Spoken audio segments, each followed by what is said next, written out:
حضرت علی رضی اللہ تعالیٰ عنہ کا فرمانا ہے کہ اگر زندگی کو خوشیوں کے ساتھ گزارنا چاہتے ہو تو غم زدہ لوگوں کے غم سنا کرو، جیسے آپ کبھی دکھی نہیں رہو گے۔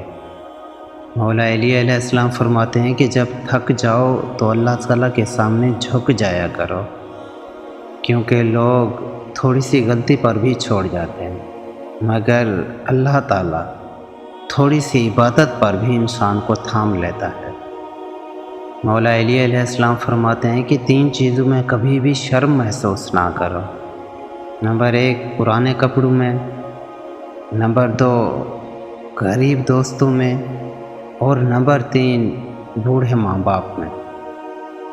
حضرت علی علیہ السلام فرماتے ہیں کہ بہترین رشتہ وہ ہے جو آپ کے عیب جان کر بھی آپ سے تعلق ختم نہ کرے، اور بے شک یہ رشتہ آپ کا اللہ تعالیٰ کے سوا کسی اور سے نہیں۔ مولا کائنات حضرت علی علیہ السلام فرماتے ہیں کہ جب دعا کرتے وقت آپ کی آنکھوں میں آنسو آنے لگ جائیں تو پھر سمجھ جانا کہ تمہاری دعا بارگاہ الہی میں قبول ہو چکی ہے۔ حضرت علی علیہ السلام فرماتے ہیں کہ مشکل وقت میں ہمیشہ دعا مانگا کرو، کیونکہ جہاں پر انسان کا حوصلہ ختم ہو جاتا ہے وہاں سے ہی اللہ تعالیٰ کی رحمت شروع ہوتی ہے۔ حضرت علی علیہ السلام نے فرمایا ہے کہ اللہ تعالیٰ اس زبان سے نکلی ہوا کبھی بھی رد نہیں کرتا جو زبان اس کے محبوب صلی اللہ علیہ وآلہ وسلم پر درود بھیجتے ہو۔ حضرت علی علیہ السلام فرماتے ہیں کہ بے فکر ہو جاؤ، اللہ تعالیٰ کبھی بھی مخلص لوگوں کے ساتھ ناانصافی نہیں کرتا۔ مولا علی علیہ السلام فرماتے ہیں کہ مرد اپنی جوانی میں ہی اپنے اعمال سے اپنی بیٹی کا نصیب لکھ رہا ہوتا ہے۔ حضرت علی علیہ السلام کا فرمان ہے کہ منافق ہونے سے بہتر ہے کہ تم کافر مر جاؤ، کیونکہ جہنم میں کافر کا درجہ منافق کے درجے سے بہتر ہوگا۔ حضرت علی علیہ السلام نے فرمایا ہے کہ اگر نسلوں میں سرداری چاہتے ہو تو کھلانے والی سوچ رکھنا، کھانے والی سوچ کبھی بھی نہ رکھنا، ورنہ غلامی عادت بن جائے گی۔ حضرت علی علیہ السلام نے فرمایا ہے کہ اپنے تمام دشمنوں کو معاف کر دو، مگر ان لوگوں کو کبھی بھی معاف نہ کرو جو تمہارے رزق اور تمہاری عزت کے دشمن ہیں۔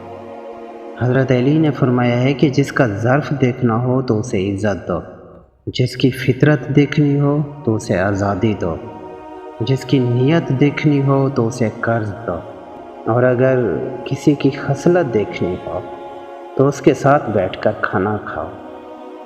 حضرت علی رضی اللہ عنہ نے فرمایا ہے کہ کسی سے اتنی نفرت نہ کرو کہ اب اگر کبھی ملنا پڑے تو مل نہ سکو، اور کسی سے بھی اتنی محبت نہ کرو کہ اگر کہیں تنہا جینا پڑے تو پھر آپ جی نہ سکے۔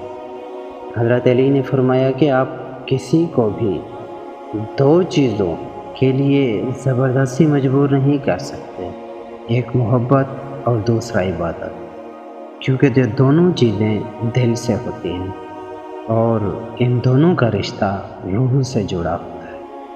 حضرت علی علیہ السلام کا فرمانا ہے کہ جب لوگ غصے میں ہوں تو ان کی بات غور سے سنا کرو، کیونکہ اصل حقیقت ہی تب سامنے آتی ہے۔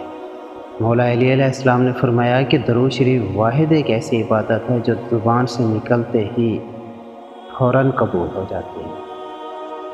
آپ نے فرمایا ہے کہ کسی بے قصور پر بہتان لگانا یہ آسمانوں سے بھی زیادہ بھاری گناہ ہے۔ آپ نے فرمایا کہ لوگوں کی اصلیت سامنے آ جانا بھی اللہ تعالیٰ کی بہت بڑی نعمت ہے۔ آپ نے فرمایا کہ جو بھی دو گے وہی لوٹ کے آئے گا، چاہے وہ عزت ہو یا پھر دھوکہ۔ آپ فرماتے ہیں کہ لوگوں سے انتقام مت لیا کرو، کیونکہ خراب پھل خود بخود ہی درختوں سے گر جاتے ہیں۔